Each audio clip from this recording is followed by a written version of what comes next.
Welcome into another edition of the PHNXDbacks podcast right here on PHNX. We are not postponed. We are not canceled due to hazardous air quality. My name is Derek Montilla, and I was at one time known as the mayor of this joint. The guy next to me, he's Mr. Electric. It's Shawn DePaz, and over there is the one and only Thunderstick, Jesse Friedman. Honestly, what kind of gnarly event would it take for our show to actually be canceled? Oh, well, let's see. We already do this show in a studio sometimes on the weekends that does not have air conditioning. That's fair. And that right there is miserable enough for me to cancel. Extreme heat? Extreme heat. Yeah, extreme heat is something. Maybe a haboob where these sealed windows broke open and we could get out of the dust storm. But oh, no, we'd still be here, Derek. We'd still be here. We'd still be. That'd make for some great content. But welcome in to our show here. And, of course, the Arizona Diamondbacks versus the Washington Nationals game has been postponed until June 22nd per the team, which is going to make for a very rigorous travel day or schedule that period of time for the Arizona Diamondbacks. They come off of playing a 3-game road trip in Milwaukee, and then they have to make this one-day stop in Washington, D.C. before traveling again across the country to San Francisco to take on the Giants.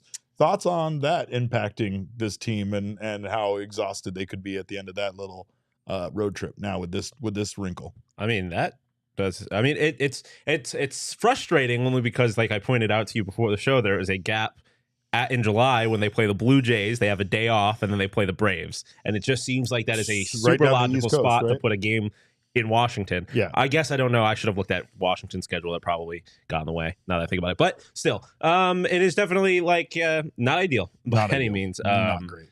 Especially because the D-backs are the road team in the situation. They are going from the Midwest to the East Coast to the West Coast. That's not at all ideal. But that's a terrible 3 days. Yeah. What do you think?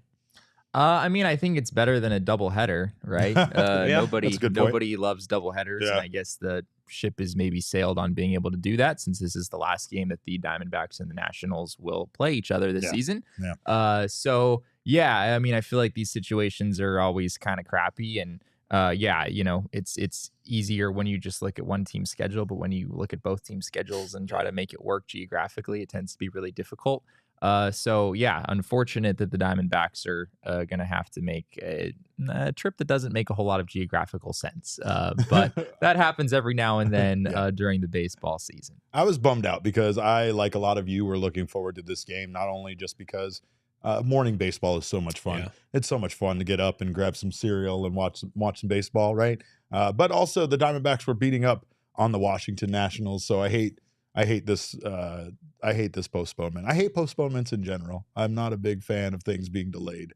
I'm an impatient person. Well, speaking of hated postponements, I have a pressing question to ask. Let's go. So in your life, of all of the things that you have had postponed or delayed or whatnot, what was the most painful of all of them? Oh, man. Do you want to go first? Yeah, I've got mine locked and loaded. Go ahead. So in college, I was supposed to go for spring break. I've never left the country, with the exception of going to Canada, but I don't count that because I grew up closer to Canada than I did another U.S. state. So it was easier for me to get to Canada than it was for me to leave the state of New York. So I had never left the country. Plus, Canada's not. It's the same. In the good old days, you didn't need a passport to go to Canada. Yeah, exactly. When I was a border. kid, I had a friend who lived over there, and my mom would just write a note. And then my friend's mom would just be able to drive across the border with me. Wild. Dear border agents, my son can go into Canada. And they would be like, all right. And I mean, it worked out. But so I've never left the country. So for spring break, my senior year of college, I was supposed to go to Europe. I had tickets bought, I had hotels booked, everything. Amsterdam and London. It was COVID, wasn't it? Very excited. Yeah. Supposed to leave on March 13th, 2020. And March 12th, 2020 is when the travel ban was announced and the world basically came to an end. And the thing was back then, obviously, my opinion on this has changed quite drastically. But at the time, I didn't know what COVID was. Like, I didn't really know what was going on. So I was like, I'm getting on this plane. And unless I'm told I cannot get on this plane, I'm getting on this damn plane. And so if this had happened like a day later, I probably would have been stranded in Europe with basically no money because I was a poor college kid who just had enough money for my one trip to Europe. So I guess it kind of worked out, but I'm still very salty that I still to this day have not gotten to leave the country. Yeah, mine's also a COVID story, unfortunately. Derek, Oh. is yours a COVID story too? Yeah, well, yeah, technically yes. Mine's a COVID No, story. darn it. I mean, I have a non-COVID story that I can tell too. I mean, no, that's fine, but I like mine's just the Rage Against the Machine. I have waited since the late 90s to see Rage Against the Machine, and the postponements due to COVID and even post-COVID due to the lead singer, I believe, fracturing his leg. I mean, and then like I held out hope. I really did. They kept delaying it, and they gave you an option, obviously, if you couldn't make the new dates, that they would refund your money. And I was like, no, sir. I'm going to this concert. I've been waiting since 1996 to watch Rage Against the Machine live. And then another delay, another opportunity for me to get my money back. I once again denied it, and then they just canceled the concert. And then just said, here's your money back. 2 concert-related things. One time I was supposed to go to a Travis Scott concert in Buffalo. I was going to school in Syracuse, about 3 hours away. Was about halfway there. Earlier that day, we had gotten some tabloid news that Travis was cheating on his Kylie or Kendall Jenner, whichever one he was with, the mother of his child. And then, but I didn't think anything of it. I didn't think anything of it. But then on the way there, I'm scrolling through Twitter, and all of a sudden I see that the concert has been canceled due to illness. Although I think he was tending to his fractured home. And so the concert got canceled halfway there. It's a good cover story. Yeah. My freshman year of college, the very first month of college, they had a free concert with Fetty Wap. And this was 2016 when Fetty Wap was like at his peak. He was the last concert. It was the last performance. Just didn't show up. Never showed up. And so anyone that was at Syracuse in 2016 hates Fetty Wap to this day. He's in prison now, and you deserve it. Wow. My story is just that I didn't ever graduate from college. Like, that's also true. I did not. I did graduate from college. I got my diploma in the mail 6 months later. I was the same way. I did not get to walk. God, I watched my graduation so ceremony from Washington because I had just moved, and I was just in a room by myself watching my graduation ceremony. It was a great way to spend a Saturday morning. Yeah, I still think me waiting 26 years to see Rage Against the Machine and not getting to see them is worse. But that's much more devastating than me not getting to graduate college. To put all that work in college, graduate. I'm really sorry, Derek. Walk across the machine, walk across the stage, whatever. Anyway, well, speaking of Zach's and not the Zach that is the lead singer of Rage Against the Machine, but Zach Davies, who are we is sure? In fact, well, I mean, I could still talk about them forever, but Zach Davies is back. Nice outing from Davies yesterday in yesterday's game. He went 6 2/3, gave up 5 hits, 2 earned runs, 1 walk, and an impressive 8 strikeouts, which did not seem like he was going to come anywhere close to that early on in the outing. And then he really just had some good stuff working on. He got that changeup really working. But most importantly, he almost went 7 innings, and he gave the Diamondbacks a quality start. And I know it's against this Nationals lineup that you can't really be too excited about a pitcher having a great outing against. But it's very encouraging as far as his upward trajectory on his 3 starts since coming back from injury. And honestly, he looked like a solid number 3 starter for this team in this game. Yeah, I mean, the reality is we know what the D-backs goal is at this trade deadline. At least at this point, he doesn't even need to be a number 3 if they accomplish what they want to accomplish, or not. If they manage to get another arm at the trade deadline, then he could be your 4, and then that's even if he's performing like this, and that's more than enough in my mind. But yeah, I think it's definitely encouraging. I'm not ready to say that he's like for sure the number 3 or whatever, but I definitely think I'm encouraged by it, and at the very least, like I said, if they happen to go get another arm, I'm definitely comfortable with him being the 4. How many more outings does it take for Zach Davies to to impress me? Yeah, I mean, I was pretty impressed. I mean, 6 2/3 innings. It was a pretty good start for Zach Davies, and the changeup made its triumphant return. Zach Davies threw 33 changeups in that game yesterday. Only 15% of them were actually in the strike zone. So he was almost exclusively throwing the changeup out of the zone, which is exactly how you want to use that pitch. And despite throwing only 15% of them in the strike zone, he had 7 foul balls, 11 whiffs, and 6 balls in play, which is 24 out of the 33 essentially turned into strikes, even though only 15% of them were in the strike zone. There were some awful swings at that changeup, absolutely making guys look stupid at the plate. So I thought in watching that, I don't feel like I gave Zach enough credit, because after a while, you started realizing that he made a lot of hitters in that lineup look silly with that changeup because of how far outside of the strike zone it is. I mean, I'd go out of my mind if I was rooting for the Nationals for them swinging at how far some of those pitches were. But also, based on the umpire scorecard we saw, Diamondbacks got some calls their way. They did. There wasn't a great called strike rate in that game, but maybe it's because Davies did such a good job with his deceptive change up there.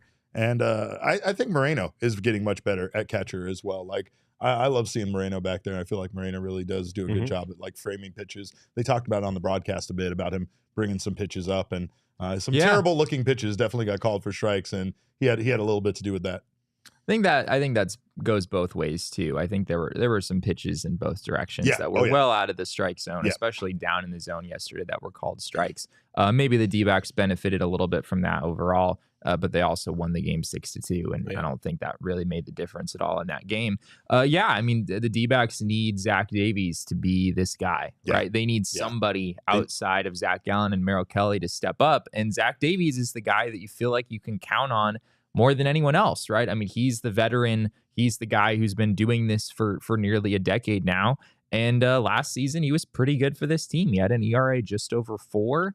Given the performance of some of those other starters in this rotation, you would take that. If Zach Davies can just be a 4 to 4.5 ERA type of guy the rest of the way, you would absolutely take that. I think the biggest thing here is that the Diamondbacks, once again, like we said, they took care of business. I'm a bit disappointed that we couldn't watch them go for the sweep today because I felt like they had a good chance of that with Merrill Kelly. Well, that just means it was a sweep, Derek. He's right. It was a sweep. We're declaring it a sweep. That other game is just a standalone. Yeah. All right, that's fine. Let's look at the numbers for this 2-game sweep then. What do we got? I mean, the Diamondbacks really did beat up on the Nationals in this one. 16-7 runs scored, 27 hits to 14. Diamondbacks, we just talked about not seeing this season with the opposition relief pitching ERA, but the Diamondbacks not allowing a single run by their bullpen, especially that sexy Scott McGuff. Turn out the lights. I'm sorry. I didn't call him an international sex symbol yet. You have before, though. I'm just suggesting that he's in that territory. He should be in the conversation, even though he looks like a thumb.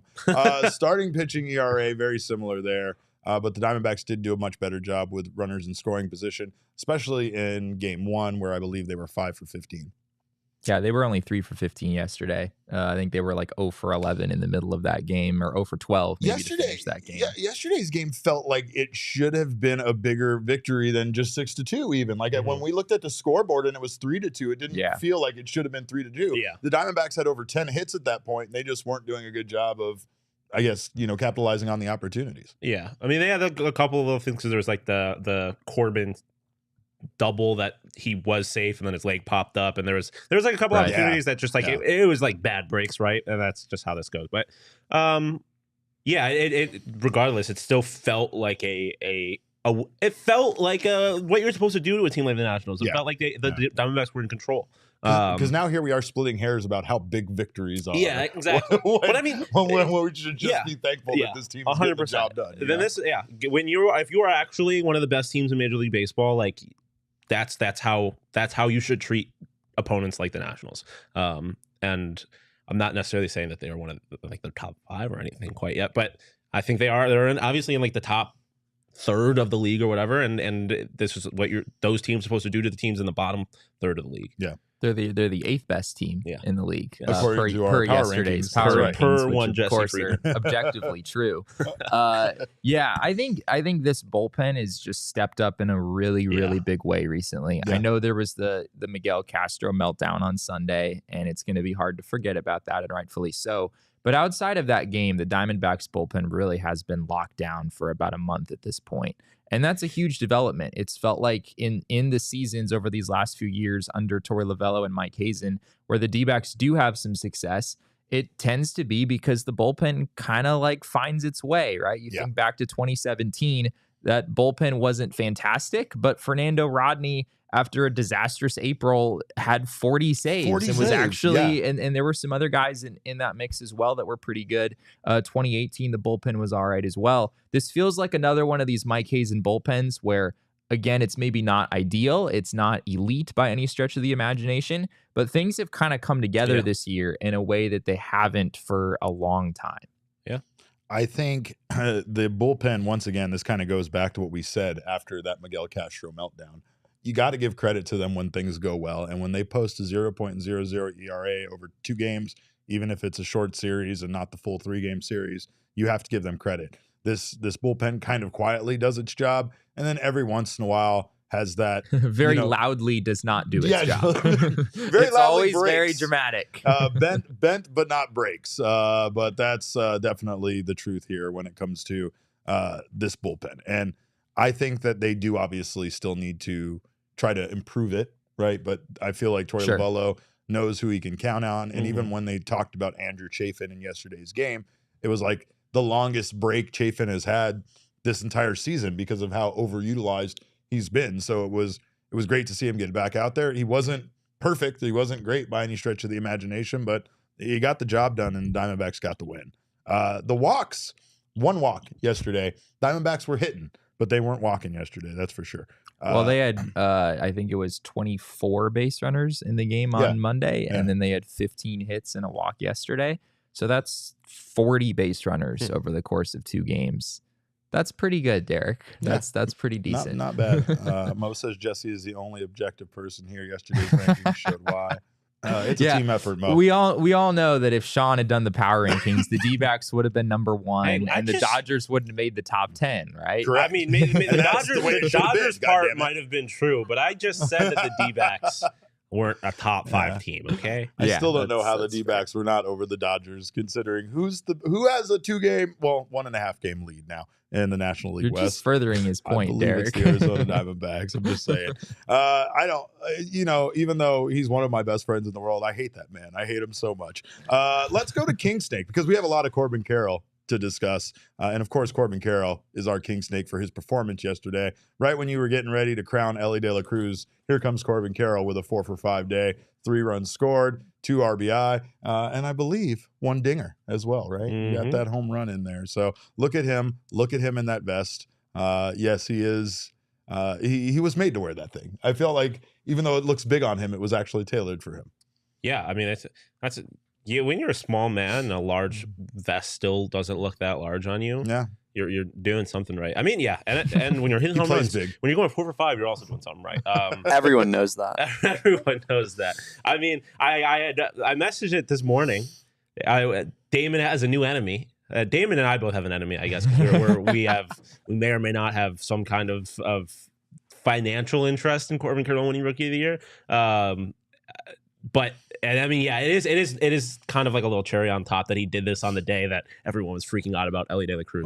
Oh yeah. We have lots more Elly De La Cruz talk and Corbin Carroll talk to get to here in a minute. But before we do, make sure, like he said, that you get that BetMGM app. You go on there and you put your bet down on Corbin Carroll to win Rookie of the Year, because that's what we all did and that's what you should do. Of course, BetMGM is the place to be this season.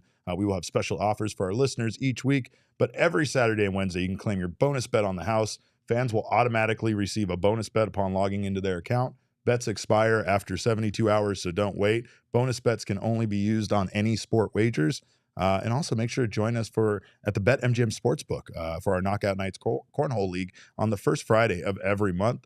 There's food and beverage specials, giveaways, BetMGM prizes, and so much more. We will also be broadcasting this show from the BetMGM Sportsbook out at State Farm Stadium. So join us. We're going to have a fun time.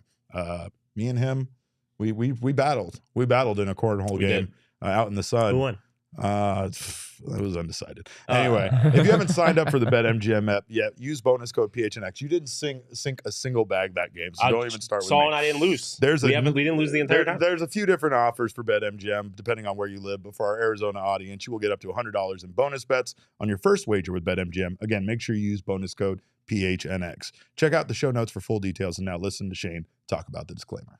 Disclaimer, 21 plus to wager. Visit BetMGM.com for terms and conditions. U.S. promotional offers not available in Washington, D.C., Mississippi, Nevada, New York, and Ontario. Gambling problem? Call 1-800-GAMBLER. Colorado, D.C., Illinois, Indiana, Louisiana, Maryland, Mississippi, New Jersey, Ohio, Pennsylvania, Tennessee, Virginia, West Virginia, Wyoming. Call 877-8-HOPE-NY or text HOPE-NY 467-369, New York. Call 1-800-NEXT-STEP, Arizona. 1-800-522-4700, Kansas, Nevada. 1-800-327-5050, Massachusetts. 1-800-BETS-OFF, Iowa. 1-800-270-7117 for confidential help, Michigan.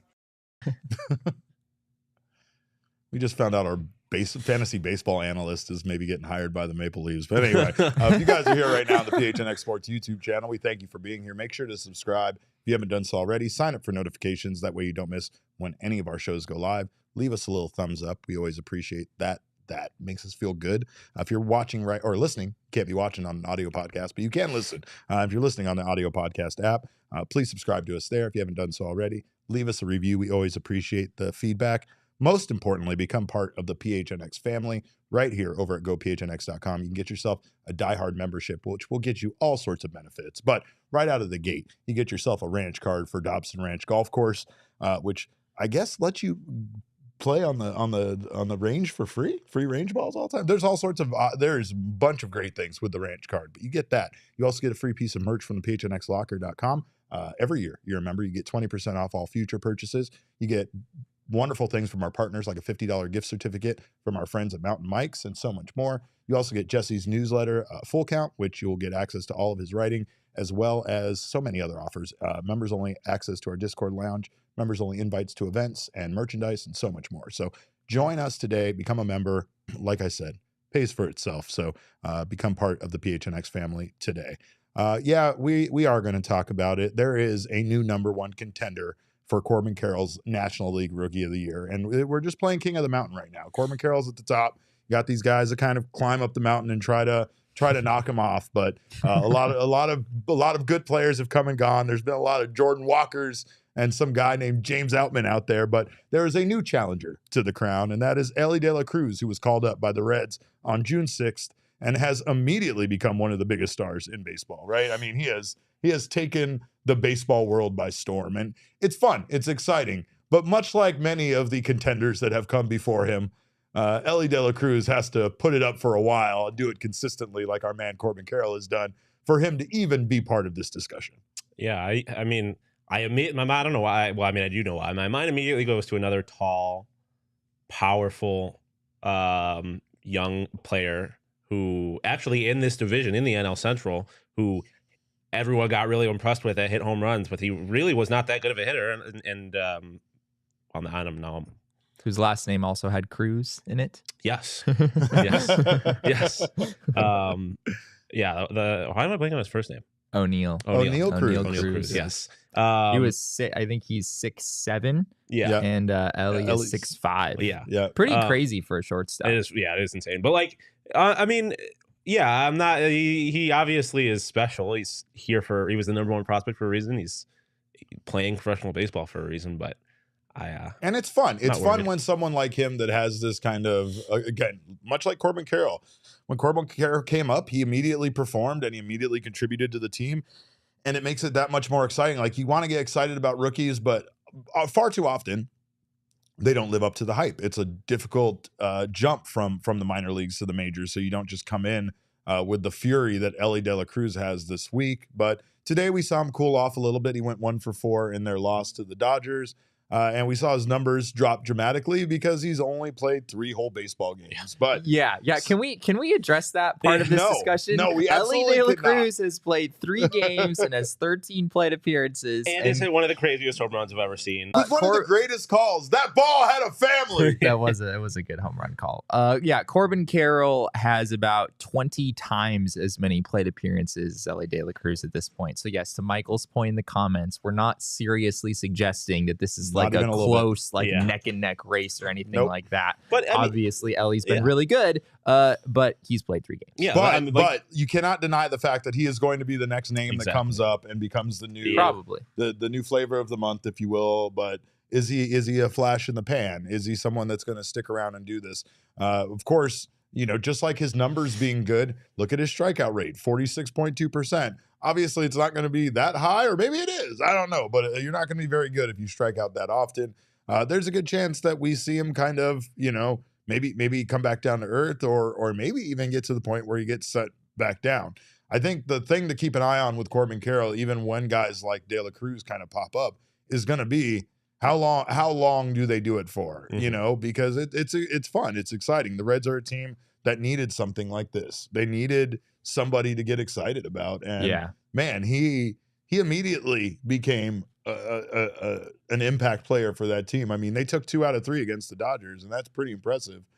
Considering they were down in both of those games, and it felt like it somehow felt like his electricity is what kind of pushed them over the edge, and that's something about Mr. Electricity. It's why you're here.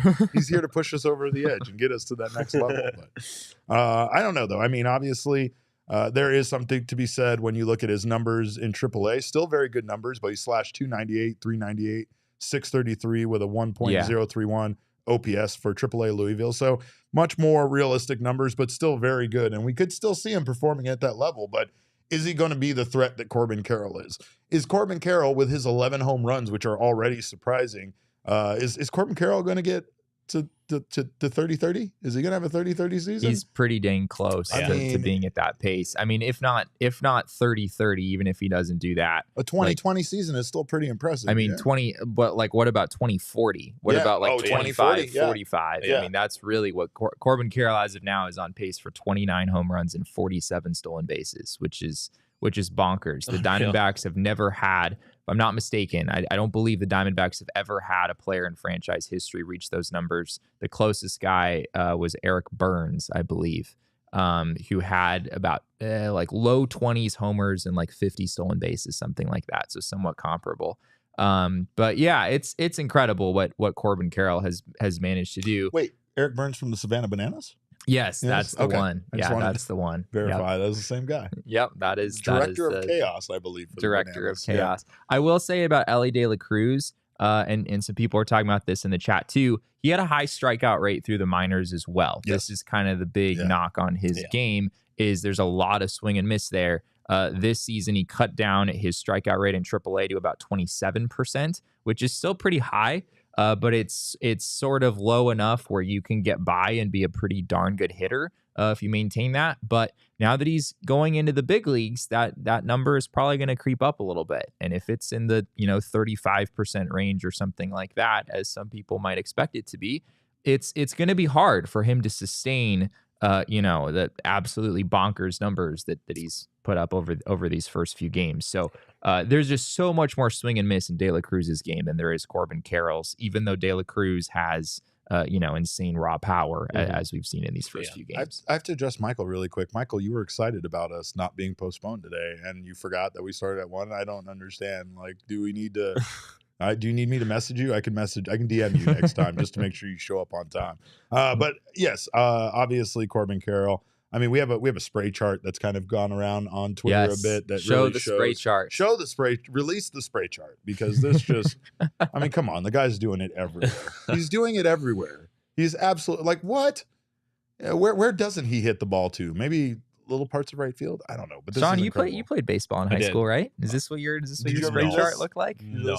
Are yours mostly to the left side? No, mine were mostly on the dirt.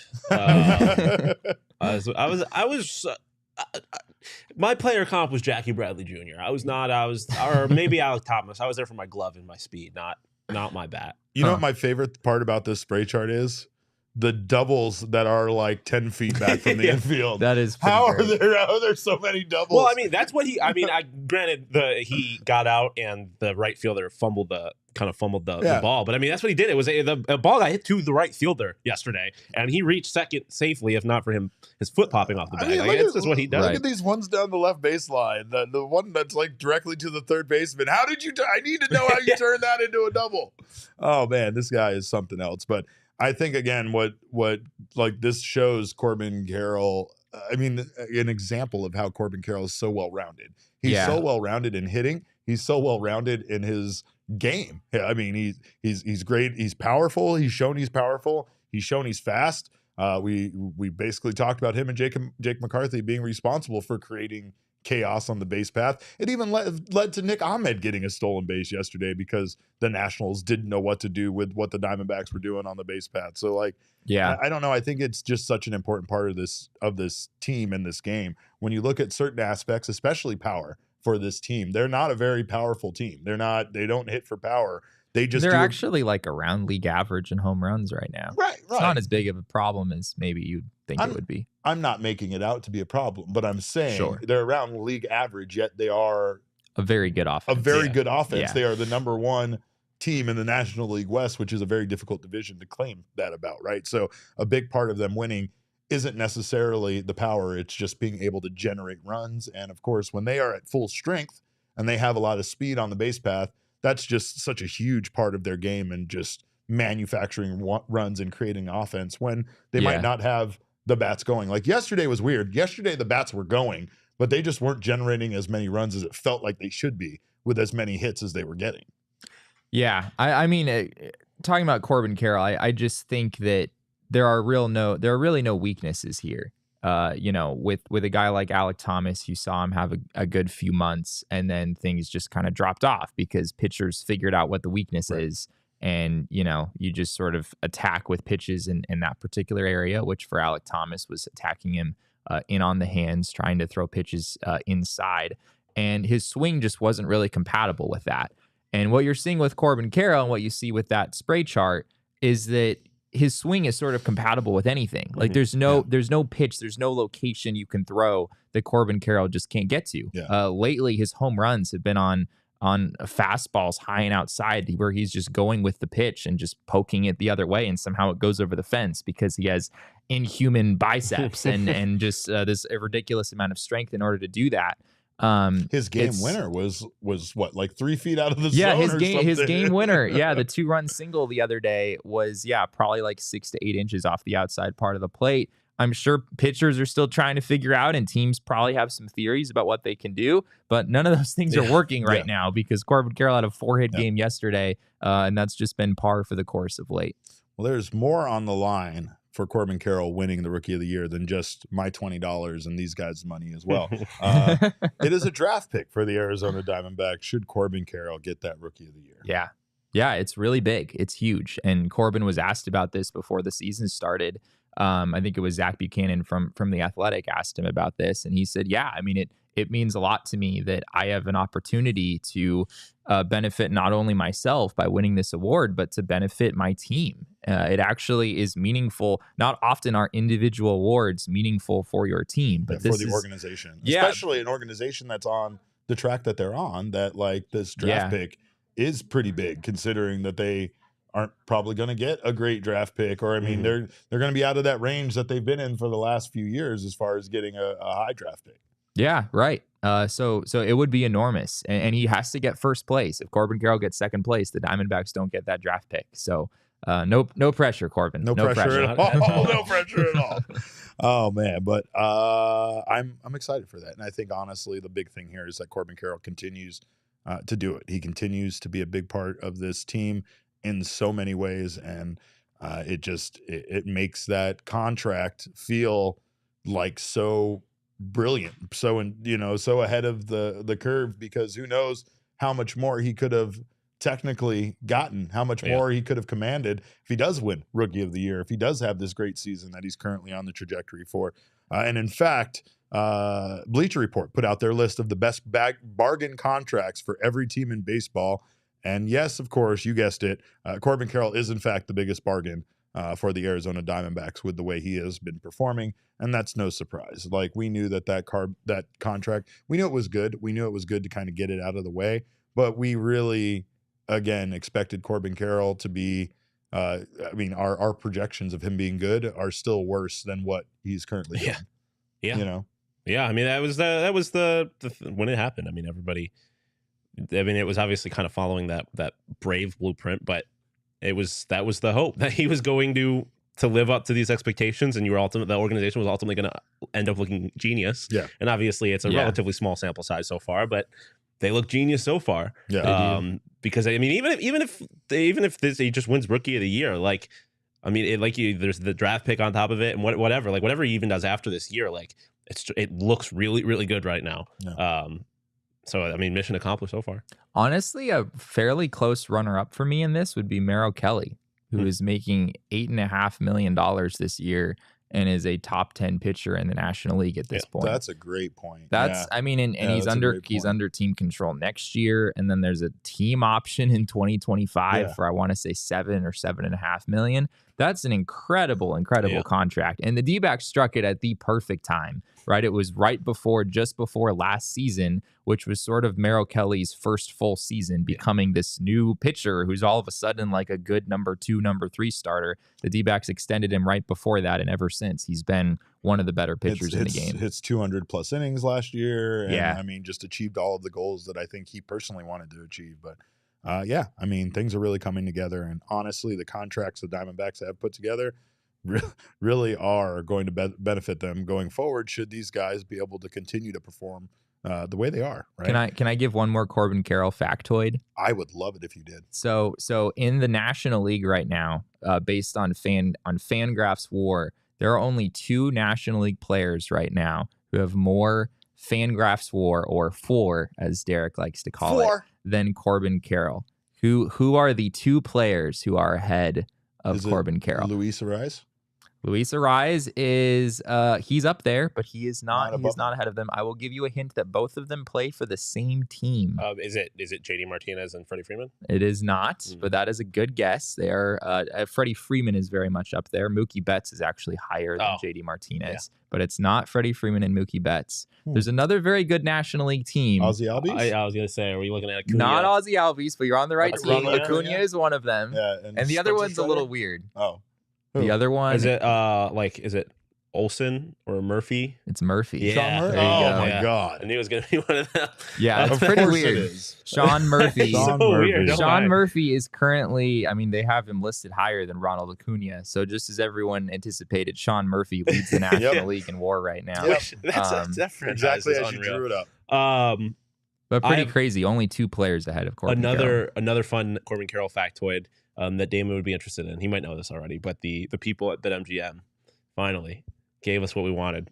Corbin Carroll plus 15,000 to win MVP. Oh. Just I will be investing. Let's go. I'm in the process. I got $10 on that right now. It's an investment. Now. Well, before you make any good bets, of course, you should do that with your best frame of mind. And to get there, you need to use OG's brands. That's what I say. OG's brands not only that is brilliant advice. It's how you make the best decisions in life.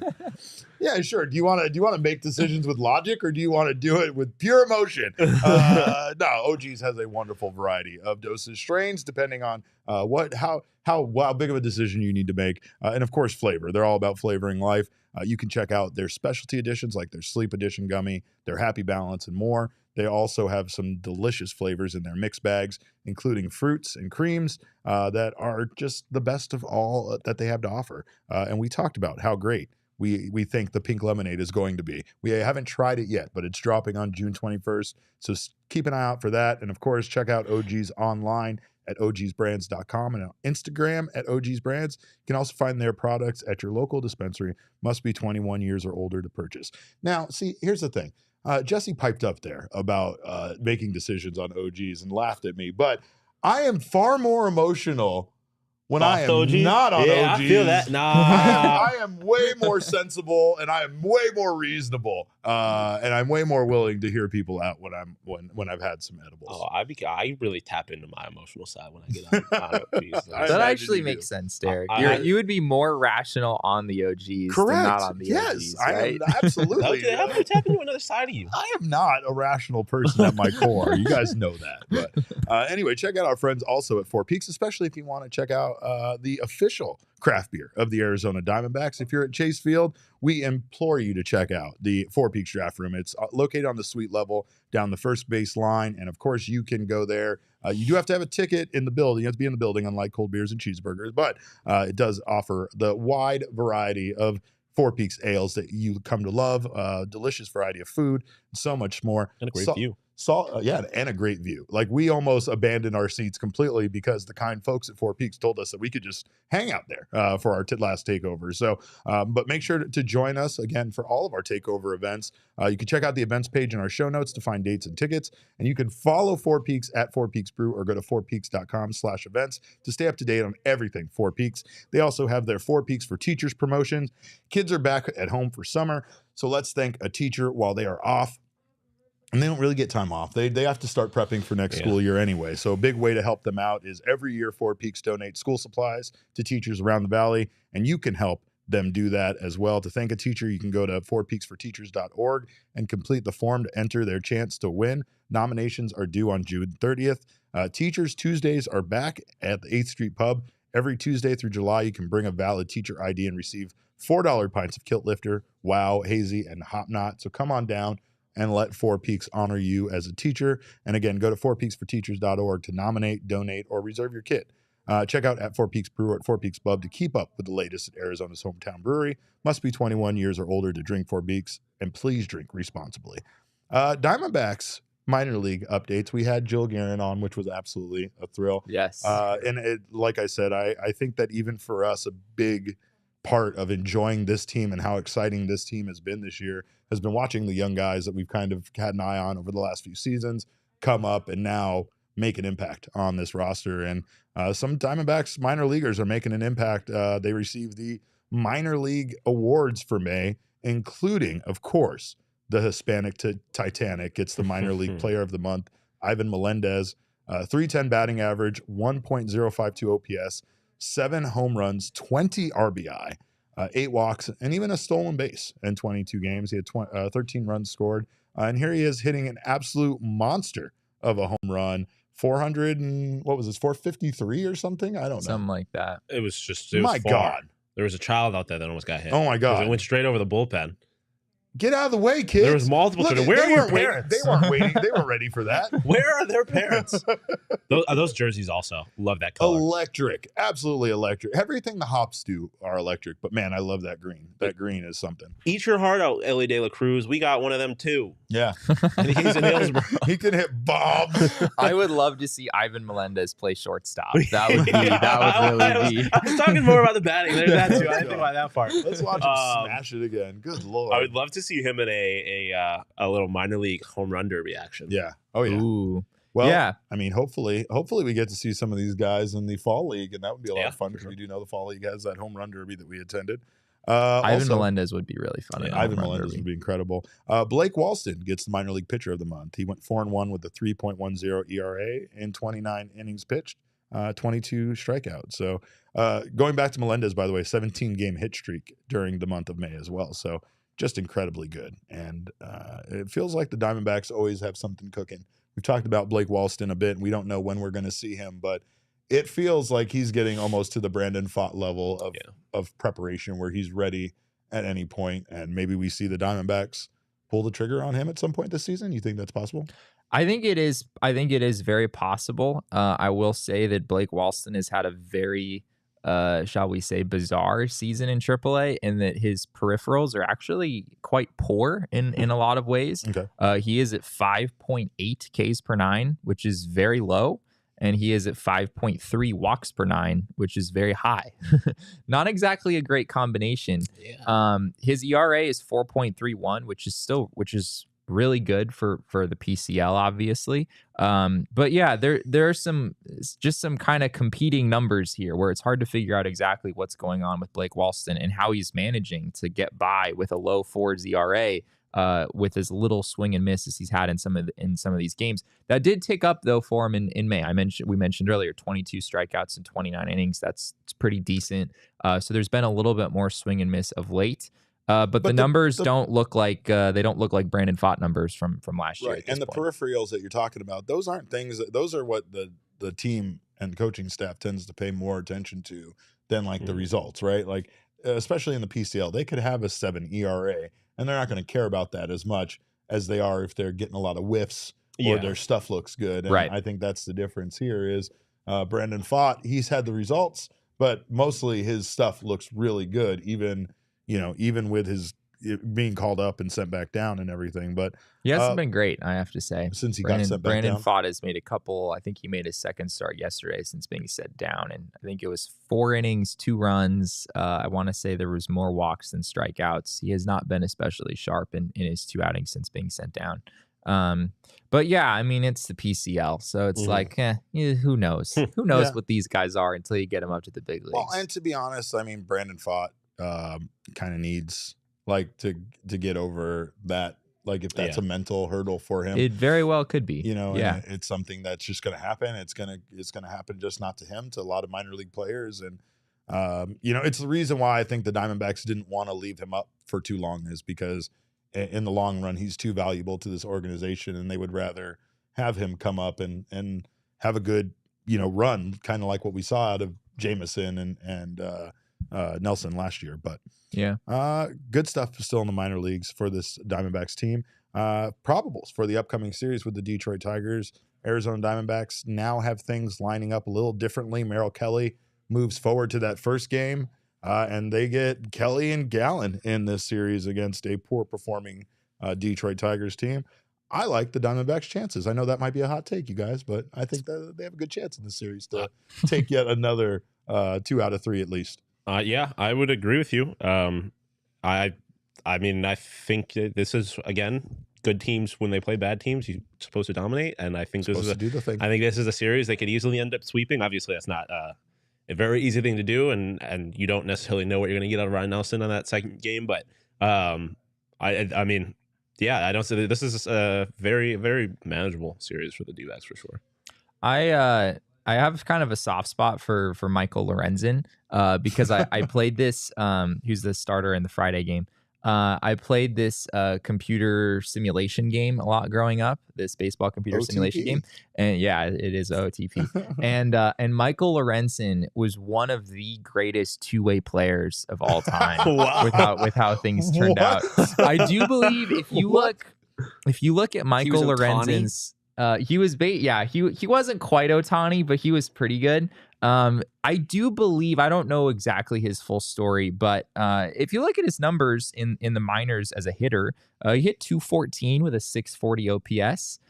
So, you know, not great, but he could swing it a little bit. He had some experience as not only a pitcher, but as a position player earlier in his baseball career. So yeah, I don't know. You know, maybe the Tigers will just ditch the DH and have Michael Lorenzen hit, and you know, look out Merrill Kelly, because Michael Lorenzen in my OOTP simulation was one of the best hitters in baseball. So just be warned. I don't like the way this changes everything. Everything was going good for the Diamondbacks. Now we're playing Ohtani. Yeah, now like this doesn't bode well for us. He has a pretty decent pitcher. I mean, Michael Lorenzen last seven starts at 2.64 ERA, a 0.88 WHIP. He's actually a pretty darn good pitcher. Not going well. I guess he's going reasonably deep into games as well. That's averaging more than 6 innings per start over that stretch. So here's the thing: the Diamondbacks are getting to a point where they actually are performing so well, and we're thinking they're so good that like you kind of write off a team like the Tigers. You're like, well, there's a win on the calendar, and there's a win on the calendar. You know, with some of these teams, right? That's honestly happening, and I'm still just in disbelief that it is, where the Diamondbacks are actually winning every series that we kind of check off. There's a Marlins series here or there that they've lost. There's obviously been some surprises. The Braves shouldn't really be a surprise because they're a very good team, so it's not like you could have gone in there, expect that one to be an automatic victory. However, outside of that 9th inning meltdown, the Diamondbacks did have that game won. So, I mean, I still feel very good about this team, but now we're getting to a point where, like, you look at a 3-game series like this against the Tigers, and you kind of do feel like they should sweep, right? And that even maybe winning 2 out of 3 is a letdown. But, I mean, that just shows the level of success the Diamondbacks are currently achieving, if that's kind of how you feel about this team. Yeah, I mean, I think the thing that's most exciting about them is that they, like you mentioned, that Lorenzen being a good pitcher, but it's like even then it's like, okay, but you look at the rest of the matchups. I'm taking the D-backs bullpen, which is something I never thought I would say a year ago. What world? I'm taking the D-backs bats. Like just looking at Baseball Savant real quick, the Tigers are last in the league in weighted on base average. Like they're not a very dangerous offense. No, not and the D-backs offense most certainly can be dangerous at times. So even if Lorenzen's on, like You have Gallen and Kelly going in that series. You know what I mean? Like, it's like the Diamondbacks just had, 15 hits? I mean, it's I feel like things are working in their favor right now. Who knows how those fires impact this series, because the Tigers, was it a Phillies game that was they were in Philadelphia, the Tigers game that was postponed. So we shouldn't worry about that in Michigan at all, but a lot of bad stuff going on with those. I feel like there's a fun game to be played with the Tigers of how many Tigers players can you name? Not a single one. Of course, Miguel Cabrera. Is Miguel Cabrera easy still on answer the team? is Miguel Cabrera, who is in fact still on the team, and he's terrible. He's terrible. I know Eduardo Rodriguez. There you go. Yeah, because we want to trade for him. Yeah, and he was he's a natural righty who broke his arm as a kid, and then started pitching lefty, and now he's a major league left-handed pitcher. He's hurt, but he's very good. That's what the plot of Rookie of the Year should have been. Forget the tendons healing to the bone. That was so stupid. Just have him pitch lefty and then figure out he's the greatest thing ever. Well, here's the biggest thing. This is the thing that matters the most, and this proves that the Arizona Diamondbacks are a very good team. Let's take a look at the goddamn All-City standings that we still lead. Arizona Diamondbacks 10 games up on the opposition. It's not even close. It's so much fun. The Rockies are beating the Giants right now. It doesn't matter. They will move. They will cut the deficit to 11. Cut the deficit to 11. This is a fairly one-sided affair, Jesse Friedman. It's pretty well. Yeah, we haven't looked at this in a while. I don't know why we haven't. Yeah, we should be doing this every episode. We need to start just to make ourselves feel better. We need to start sending this to the other beats to remind them. Absolutely. We're posting this on social media later today, and I'm tagging all these other beats. Throw it in the Slack. We've had some beef last year with the CHGO White Sox crew. They called the Diamondbacks lowly. They lost to us and called. I think was it in the headline? Was it White Sox lose to the lowly Diamondbacks, or was it? Yeah, it might have been in a tweet or something. We may have forgotten the specifics. Now the White Sox are going to blow it up. Yeah, They're actually. Hopefully, we get some of those pieces. I thought they were worse than 27 and 35. Yeah, so did I actually. That's like in that division, 27 and 35 in their last 10. They're only a handful of games. I mean, 3.5. The White Sox 3.5. That's crazy. Are supposed to be a good team. Like, they're not supposed to be bad necessarily. So they might win the division. In a row. Yeah, and like you said, in the division that they're in, anything is possible. If the White Sox don't sell, then there will be no buying at the trade deadline, because there will be no players available for anyone to buy. Everyone is heavily relying on the White Sox. We need a fire sale, baby. Kendall Graveman, Lucas Giolito, Dylan Cease, right? There's some other interesting relievers. We'll make some signs up, put them on the street corner. We'll make it real nice. We'll Tim put Anderson for Nick Ahmed 1-for-1. Tim Anderson's not even having a very good season. And a lot of people talk about him being a trade candidate. That's fair. I mean, if we're talking about Nick Ahmed, then yes. I don't think the White Sox would do a 1-for-1. But all right. Well, don't forget to check out our friends at FOCO, which is a leading manufacturer of sports and entertainment merchandise. And they give us all of this wonderful stuff you see on the table in front of us. So make sure to check out their line that includes officially licensed gear for all sports and fandoms, but mostly for baseball. That's the only one we care about around here. It's baseball season. They got the Aloha shirts, the straw hats, the polos, the bags, everything you need for a game, including the clear bags that you can actually take in. So check out the wonderful bobbleheads, though. Their bobbleheads are incredible. They have a wide variety of collectibles that a lot of these are numbered and limited editions. So check out what FOCO has to offer. FOCO always has our back for Arizona sports, and they have yours too. Get the best gear around by visiting foco.com and using code PHNX. For all non-presale items, use the code PHNX and you will get 10% off. Also, check out More Furniture here in the Valley, whether you go to a store or check them out online. If you go to a store, ask to see the Jesse Friedman Chase Lounge section. It's where Jesse handpicks his favorite Chase lounges from their variety that they have to offer. You can usually some good content. Once we get some of these guys at the deadline, Jesse can take them to More Furniture. If Jesse did interviews at More Furniture while laying on Chase lounges with a player also laying on a Chase lounge, I would quit. Because it would be the pinnacle of the show. There would be no further height that we could go, no further achievement we could put on our belt. But morefurniture.com, call us. We'll figure this out. We'll get some Diamondbacks players over there. More importantly, you should check out whether they have Diamondbacks players or not at their location. Check out all the wonderful furniture they have. Sports ramping up. I know it's summer. You got baseball right now. We're going to get you through the summer, but fall is right around the corner, and you need a brand new recliner for all the wonderful sports, including watching these Cardinals, these Suns, these Coyotes stay in Arizona, and so much more. So check out morefurniture.com, get their white glove delivery service, and of course, save big on the best furniture in the valley when you head to morefurniture.com.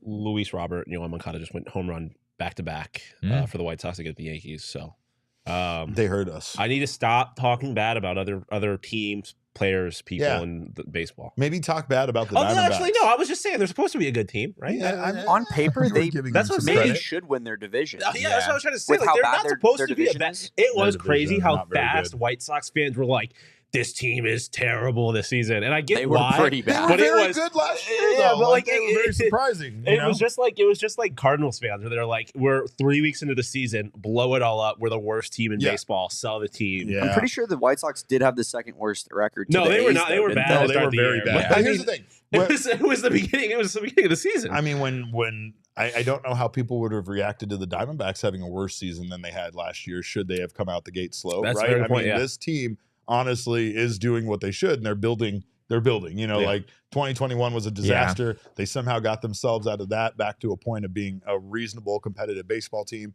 and they built on that to the point now. Here we are looking at them having miraculously the first place in the National League West on June 8th, which is still unbelievable to me. I got to figure out how I'm going to celebrate if they're still first place on my birthday, July 15th. Oh, that's basically all-star break. We're having a party. We're having a party. Memorial Day was the first benchmark. Sean's birthday. That might be the That's the next mark. And don't think I didn't see Elizabeth's comment earlier about giving these. I think we're going to give these two a graduation live on this show sometime very soon. We're going to make up for that. We're gonna make up for that, I promise. But are you gonna pose as my school president? I Derek? absolutely will. Do I will get hand to out the shake your diploma. hand? We gotta get a player in here to give a commencement speech. Yeah. Maybe Tori. Yeah, maybe Tori. Oh yeah, maybe Tori. Gonzo. Low Gonzo, key would be a pretty good something about being a hero. I don't know. We'll figure it out. But in the meantime, you can follow us on Twitter. I am at Cap_Caveman with a K. He is at Shawn_DePaz. He is at Jesse N. Friedman. Damon Dog is at Damon Dog with a DAWG at the end. And you got at the end. Our show is at PHNX_Dbacks, but of course, all roads lead to at PHNX_sports on Twitter, Instagram, and Facebook. We thank you guys so much for joining us. We always appreciate your time. And remember, kids, baseball is fun, but it's so much more fun when you actually physically get to graduate rather than just doing it on a Zoom call.